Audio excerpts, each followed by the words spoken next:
Muchas gracias, Omar. Y ya recibimos aquí en estudios a Ramón Corbalán. Él es del Servicio Paz y Justicia Paraguay. Vamos a hablar de una presentación que se va a hacer esta mañana. Ramón, buenos días, bienvenido. Buenos días, ¿cómo estás? Muy bien, gracias por acompañarnos. Y ya tenemos el material que vamos a mostrar también aquí sobre lo que fue esta investigación realizada por Serpaj con relación a la historia del proceso educativo en Paraguay.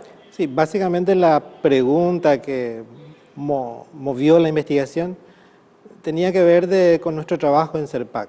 Durante mucho tiempo nosotros trabajamos el tema de educación, cultura de paz, Sí. y ahí se nos cruzaba el tema de militarismo, autoritarismo. Entonces nos preguntamos en qué momento y de qué manera en la historia nuestra la escuela se cruzó con el militarismo, el nacionalismo, el autoritarismo y cómo eso se fue desarrollando, digamos. Exacto, relaciones entre autoritarismo y educación en el Paraguay, un periodo bastante amplio Sí, periodo estudiado. largo. Desde 1869, que sería ya posguerra, Sí. al 2012 concretamente. ¿Quiénes participaron en este estudio, Ramón? El que coordina el equipo es el doctor Ignacio Telesca, que hoy va a estar a su cargo la presentación del material. Y después los historiadores que conforman el equipo son David Velázquez, que es el autor del primer volumen, Ana Barreto y Sandra de Alessandro, ¿verdad? Ahora David y Ana están trabajando en el segundo volumen, están por entregar el borrador del segundo volumen. Esto Son 4 continuaría, volúmenes. son cuatro 4 volúmenes. ¿Quiénes continuarían posteriormente en la tercera y en la cuarta edición? Tercera y cuarta es Ana Barreto y Sandra de Alessandro. Ellas Van a serían trabajar, las encargadas. sí, de 1954 hasta el 2012.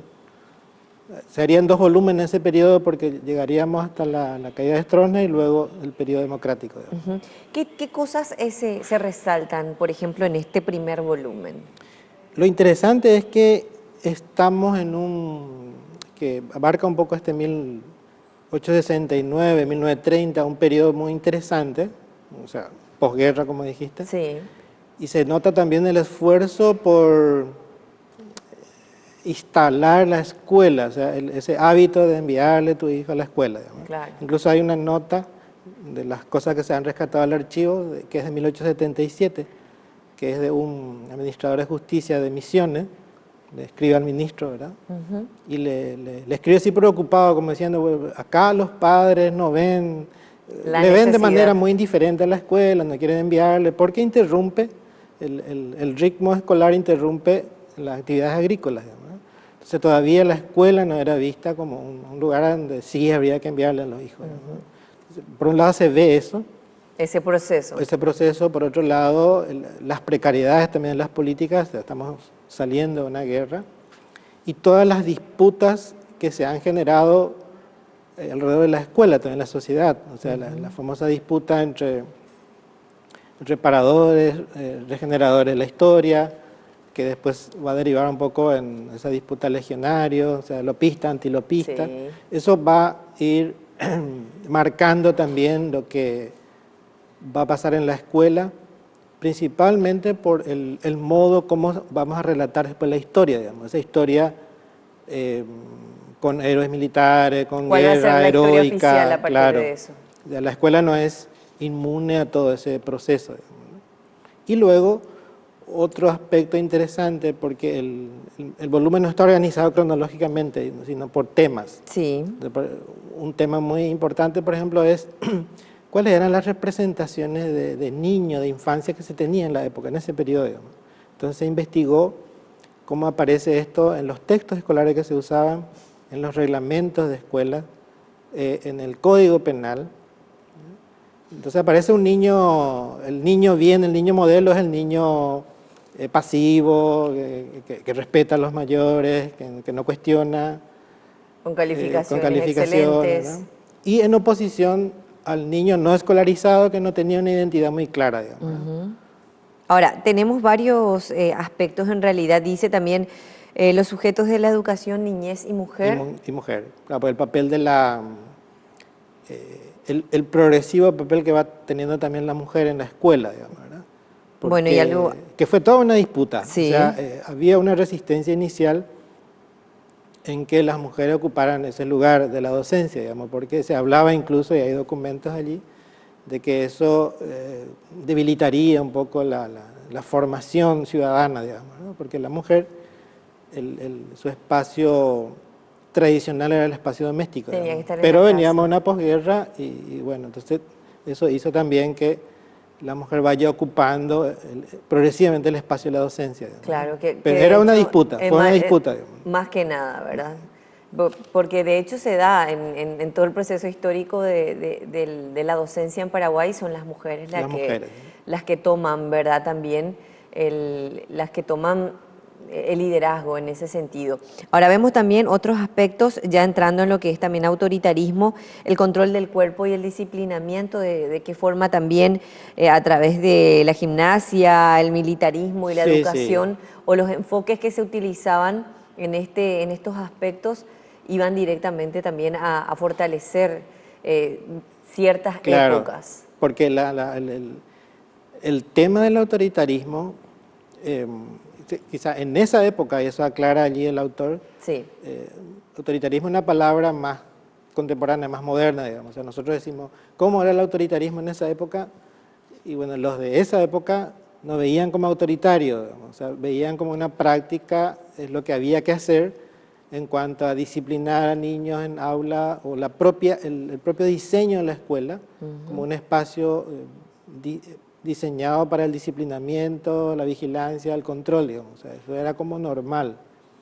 O sea, hoy, de acá para atrás, nosotros lo analizamos como una práctica autoritaria, ¿verdad? En esa época, en todo caso, podría ser conservadora, claro. no se cuestionaba, por ejemplo, eso es un punto que atraviesa toda la historia, nunca se cuestiona el orden social, Exacto. las relaciones de producción, por ejemplo, ¿no?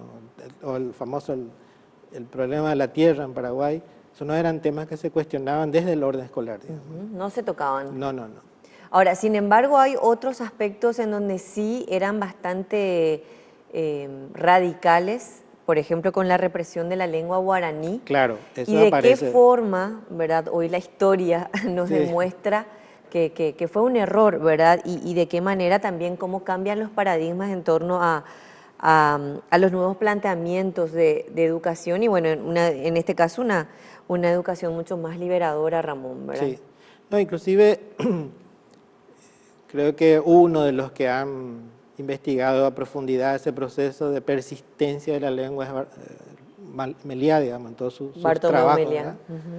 Y muestra cómo, a pesar de la resistencia sistemática, también fue sistemática la persistencia de Sí. la lengua, digamos. O sea, hoy sabemos por las investigaciones incluso más nuevas de los neurolingüistas, el papel marcante que tiene en nuestra identidad la lengua materna, digamos, Sí. ¿no? Entonces eso era una tarea imposible, extirpar de las comunidades culturales la lengua materna, porque ese es tu espacio de identidad. Ya lo primero que el bebé adentro de la panza, lo primero, una de las cosas iniciales que aprende es el ritmo de la lengua materna. Sí. O sea, A es lo primero escuchar que a se la aprende, mamá, sí. digamos, ¿sí? Eso te marca. Y luego la expresión en los rodeos, o sea, tu manera de ver, organizarte como persona y para interpretar tu realidad es tu lengua materna, digamos.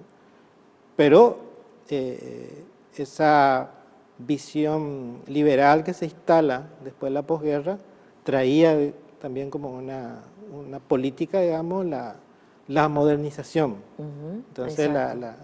la lengua guaraní aparecía como un obstáculo para ese proceso, digamos. Exactamente. Y bueno, y precisamente quizás por esa crisis que existía también entre plantear realidades campo-ciudad, Sí, ¿verdad? también. Y la cuestión de estatus también, la cuestión de clase, que sin duda marca también las políticas de un país, ¿verdad? Claro.